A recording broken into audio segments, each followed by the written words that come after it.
Welcome back to another video. இது வந்து என்ன வீடியோன்னு சொல்லிட்டு ஆல்ரெடி நீங்கள் தமிழில் பார்த்துருப்பீங்க. என்ன பேச போகிறோம் அப்படின்னு சொல்லிட்டு பார்த்தீங்கன்னா, சார் இங்கே பார்க்கலாம் போகக்கூடாது.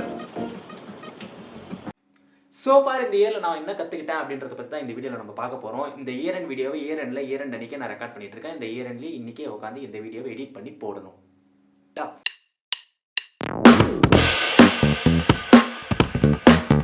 இந்த ஒரு வருஷம் பூரா நான் என்ன கற்றுக்கிட்டேன் அப்படின்னு சொல்லிட்டு ஒரே வீடியோவில் சொல்லணும் அப்படின்னு பார்த்தீங்கன்னா ஒரு வீடியோவில் பார்த்தாது வடிவேல் சொல்கிற மாதிரி ஒரு இடம் 2 இடமா இருந்தால் நான் இருக்கும் 1000 இடத்துல வாங்கி தொலைஞ்சிருக்கேன் நான்.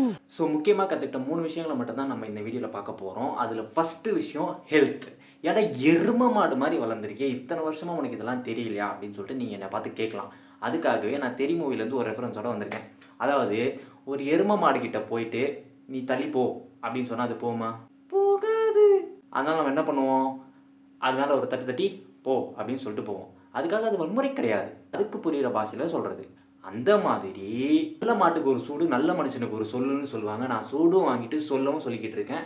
இதை நான் டிப்பாக சொல்கிறேன்னா நோ, இதை நான் அட்வைஸாக சொல்கிறேன்னா நோ, அஃபெக்ட் ஆகி அனுபவிச்சன்ற முறையில் சொல்கிறேன். தெரிஞ்சுக்கோங்க, புரிஞ்சுக்கோங்க, உஷாராக இருந்துக்கோங்க. Skipping the breakfast. நம்ம பண்ணுற மேஜர் தப்பு டீ குச்சி பிரேக்ஃபாஸ்ட்டை முடிச்சுக்கலாம், அதுதான் பேச்சுலர்ஸோட பிரேக்ஃபாஸ்ட்னு ஒரு மித்து சோஷியல் மீடியாவில் எப்போவுமே இருக்குது. சோஷியல் மீடியாவை பார்த்துட்டு இட்ஸ் எதர் கெத்து ஆர் இன்னெபிலிட்டி, சோம்பேறித்தனம்னு 2 விதமாக இதை பார்க்கலாம். கெத்துன்னு நினச்சிட்டு இருந்தா டெத்து சீக்கிரமாக வந்து கட்டி பிடிச்சிக்கும் with all the health issues. It's not a கெத்து, it's just a myth, just forget it. ரெண்டாவது இன்னெபிலிட்டி, சோம்பேறித்தனம். இதுக்கு இன்னும் ரீசன் சொல்லுவோன்னு பார்த்தீங்கன்னா, நான் நைட் ஷிஃப்ட் பார்க்குறேன், ரொட்டேஷனல் ஷிஃப்ட் பார்க்குறேன், கமிட்மெண்ட்ஸ் ஓவராக இருக்குது, நைட்டு தூக்கம் வரல, காலைல லேட்டாக எழுந்திக்கிறேன்னு சொல்லிட்டு நச்ச நிறைய ரீசன் வரும். இதெல்லாம் நானே சொல்லியிருக்கேன். எல்லாம் பண்ணுறதுனால some sort of money save ஆகுது, இல்லை நான் பட்டினி இருந்தாலும் எங்கள் வீட்டில் இருக்கிறவங்களாம் சாப்பிட்றாங்க அப்படின்னு வீரம் பட விநாயகம் மாதிரி மாஷா அல்லா டீ குடிச்சே உங்களை வளர்த்தாண்டான்னு சொல்லி எல்லாரும் உங்களை பார்ப்பாங்கன்னு நினச்சிங்கன்னா, அவங்க எல்லாரும் வந்து உங்களை ஹாஸ்பிட்டலில் தான் பார்ப்பாங்க. கஷ்டப்பட்டு சம்பாரித்த காசெல்லாம் ஹாஸ்பிட்டலில் போயிட்டு கரையக்கூடாதுன்னா காலை உணவை கண்டிப்பாக சாப்பிடுங்களா கண்ணுங்களா. ஹெல்த்தை பார்த்தாச்சு. ரெண்டாவது ஸ்ட்ரெஸ்ஸு.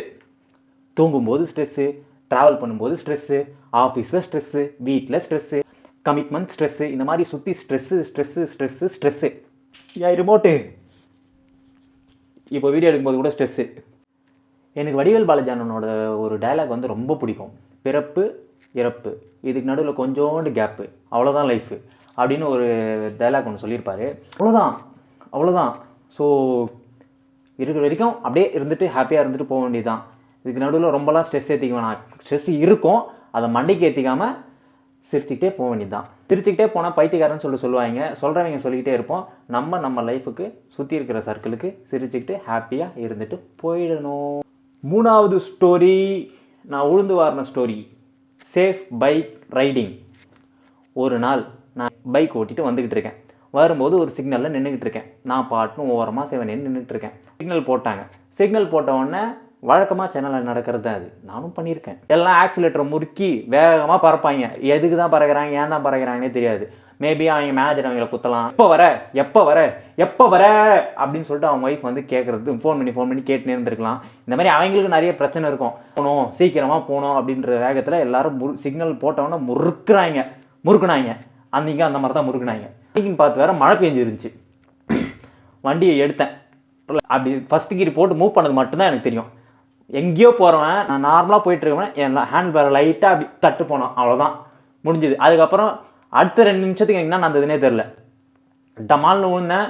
கை இந்த ரைட் சைடு ஃபுல்லாக தேஞ்சிட்டு என்னை படன்னு பிடிச்சி கூப்பிட்டு வந்து உட்கார வச்சு ஒரு அம்மா வந்தாங்க. தண்ணி தண்ணி குடிப்பான்னு சொல்லிட்டு சொன்னாங்க. ஒரு அண்ணன் வந்து ஹெல்மெட்டை கழட்டி எங்கேயாச்சும் அடிபட்டுருக்கா, நெல் கால் கை எல்லாத்தையும் செக் பண்ணு அப்படின்னு சொல்லிட்டு செக் பண்ணாங்க. கீழே ஊந்து வரணும். என்னடா ஒருத்தன் கீழே ஊந்துட்டானேன்னு கூட அவன் பார்க்கலங்க. அவன் பாட்டுன்னு போயிட்டான். அவ்வளோதான். என்ன சொல்கிறதுனே தெரில. போயிட்டான். காலில் அடிபட்டுச்சு. காலிலேருந்து ரத்தம் நிற்கவே இல்லை. எனக்கு என்ன பண்ணுறதுன்னு தெரில. அதுக்கப்புறம் ஒரு அண்ணன் வந்தார். ஒரு அண்ணன் வந்துட்டு தெய்வம் அவர் தான். இது சுற்றி இருக்கிற மனுஷங்க தான் தெய்வம், ஹெல்ப் பண்ணுறவங்க. ரெடிமேடாக அவர் பாக்கெட்டே வச்சுருந்தார். பேண்டேஜு, பஞ்சு, அதுக்கப்புறம் அந்த கிளாத்ஸு, இதெல்லாமே ரெடிமேடாக ஒரு பாக்கெட்லேயே வச்சுருந்தார். ஒரு மினி மெட்கிட் மாதிரி வச்சுருந்தார். அதை கொடுத்து இந்தப்பா இது போட்டுக்கோ அப்படின்னு சொல்லிட்டு ஒரு ஹெல்ப் பண்ணார். அந்த அண்ணனுக்கு ரொம்ப தேங்க்ஸ். இதுலேருந்து நான் கற்றுக்கிட்டு சொல்கிறது என்னென்னா, வண்டி ஓட்டுங்க. வண்டி ஓட்டுறது ரிஸ்க்கு, ரொம்ப ரொம்ப ரிஸ்க்கு. சென்னையில் ஓட்டுறது ரொம்ப ரொம்ப ரிஸ்க்கு. பட் ஓட்டும்போது கொஞ்சம் ரெஸ்பான்சிபிளாக ஓடலாம். நம்மளை டிபெண்ட் பண்ணி ஒரு குடும்பம், ஃபேமிலி அப்படின்னு இருக்க மாதிரி நம்ம கூட ட்ராவல் பண்ணுறவங்களுக்கும் ஒரு குடும்பம், ஃபேமிலின்னு சொல்லிட்டு இருக்கோம். அவங்கள டிபெண்ட் பண்ணி, அவங்க சேலரி டிபெண்ட் பண்ணி தான் மொத்தமே ரன் ஆகும். ஸோ அப்படி இருக்கிறவங்களோட லைஃபுக்கு வந்துட்டு நம்ம ஒரு த்ரெட்டாக இருக்கக்கூடாது. ஸோ ரைட் ரெஸ்பான்சிபிலிட்டி அப்படின்றது தான் வந்துட்டு இந்த 3வது டாப்பிக்கு. நீங்கள் வேகமாக போகணுன்னாக்கா வேகமாக போயிடுவீங்க. ஸோ ஒரு 5 நிமிஷம் 10 நிமிஷம் 1 hour கூட நீங்கள் டிலேவாக போகிறதுனால ஒன்றும் ஆகிடாது. போகாமல் இருந்தால் தான் ஏதாச்சும் ஆகும். So right responsibly. மறக்காமல் ஹெல்மெட் போடுங்க. அன்றைக்கி ஹெல்மெட் போட்டதுனால தான் என்னோடய தலை தப்பிச்சுது. எனக்கு முடி கொட்டுதே, மருந்துக்குதா அப்படின்னு சொல்லிட்டு ஹெல்மெட் போடாமல் இருந்தீங்கன்னா தேற மாட்டீங்க.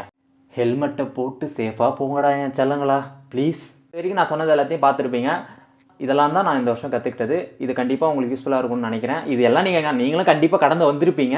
இருந்தாலும் இது ஒரு ரிமைண்டர் மாதிரி, ஓகே இது இருக்குது அப்படின்னு சொல்லிட்டு ஒரு ரிமைண்டர் மாதிரி நம்ம எப்போவுமே கேர்ஃபுல்லாக இருக்கணும் அப்படின்றதுக்காக இந்த ஒரு வீடியோ. ஃபைனலாக ஒரு பஞ்சோட இந்த வீடியோவை என் பண்ணிக்கலாம். ரொம்ப சீரியஸாக போயிடுச்சுன்னு நினைக்கிறேன் இந்த video.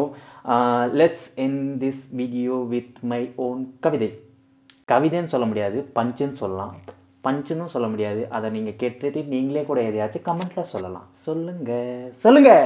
Every sunset as a next sunrise, every day and as a next day, every month and as a next month, every year and as a next year. Yes, it's another year. Pull up the gear, warm up and cheers. Happy New Year. Happy New Year.